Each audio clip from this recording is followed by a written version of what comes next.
Hello बच्चों, चलिए ये क्वेश्चन सॉल्व किया जाए। क्वेश्चन कह रहा है the law of multiple proportion was proposed by.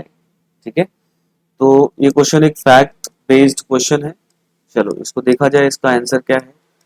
ठीक है, इस क्वेश्चन का जो की कॉन्सेप्ट है वो वही है ना, मल्टीपल प्रोपोर्शन। ना की कॉन्सेप्ट है लॉ ऑफ, बिकॉज इसी इसी लॉ की बात कर रहा है कि किसने दिया है, तो की कॉन्सेप्ट यही है, लॉ ऑफ मल्टीपल प्रोपोर्शन। ठीक है, लॉ ऑफ मल्टीपल प्रोपोर्शन। ठीक है, तो लॉ ऑफ मल्टीपल प्रोपोर्शन किसने दिया, ये एक फैक्ट बेस्ड क्वेश्चन है और ये डाल्टन ने दिया है ना, एक फेमस साइंटिस्ट है डाल्टन, इन्होंने बहुत सारे लॉस दिए हुए हैं। ठीक है, तो इसका करेक्ट आंसर जो है वो है डाल्टन। ठीक है, बट इस लॉ को भी थोड़ा समझ लिया जाए। देखो बच्चों, ये लॉ बोलता है कि a fixed mass if a fixed mass of an element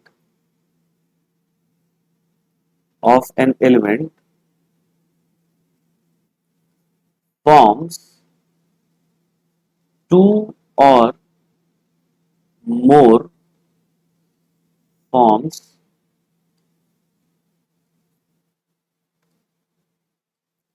forms two or more compounds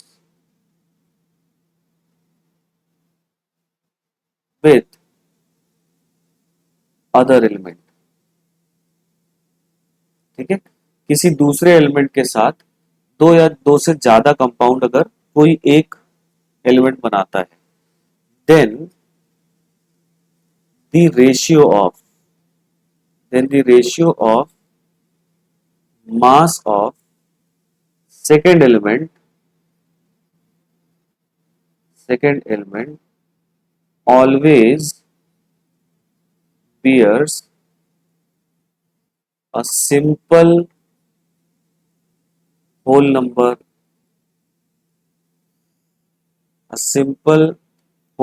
ratio।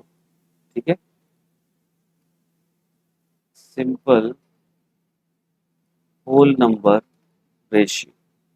ठीक है, जरा समझा जाए, ये डेफिनेशन तो थोड़ा सा कंफ्यूजिंग है। जैसे मान लीजिए बच्चों कि अपने पास कार्बन है, कार्बन ऑक्सीजन के साथ रिएक्ट करके दो या दो से ज्यादा कंपाउंड बनाता है, जैसे CO भी बनाता है, और अगर ये दो ऑक्सीजन के साथ रिएक्ट कर ले तो ये CO2 भी बनाता है। तो ये दो डिफरेंट कंपाउंड बनाया, कार्बन मोनोऑक्साइड और कार्बन।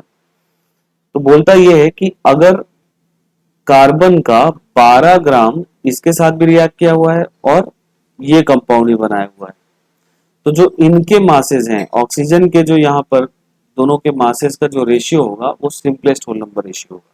जैसे यहाँ पर अगर ऑक्सीजन का मास निकाला जाए तो कितना है 16 ग्राम, और यहाँ अगर निकाला जाए तो कितना आ जाएगा 32 ग्राम्स।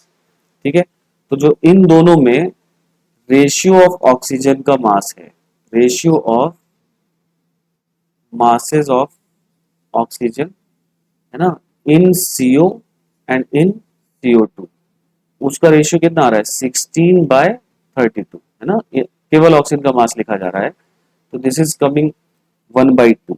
ठीक है, तो ये बोल रहा है कि अगर कोई एक एलिमेंट किसी दूसरे एलिमेंट के साथ दो या दो से ज्यादा कंपाउंड बनाता है, तो जो दूसरे एलिमेंट का मास का रेशियो है वो हमेशा सिंपलेस्ट होल नंबर रेशियो होगा।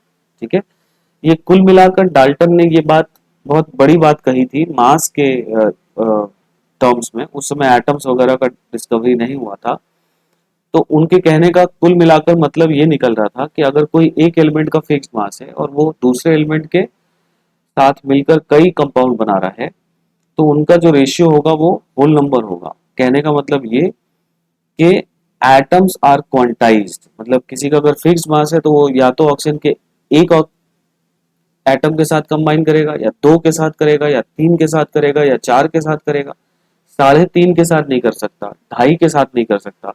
इसीलिए ये रेशियो जो है हमेशा सिंपलेस्ट ही आने वाला है। ठीक है, तो उन्होंने इस तरह से इस टर्म्स में, है ना, क्वांटाइजेशन ऑफ एटम की बात कही थी। ठीक है, so the correct answer for this question will be option number 2, Dalton. Hope this is clear to you बच्चों, ऑल द बेस्ट।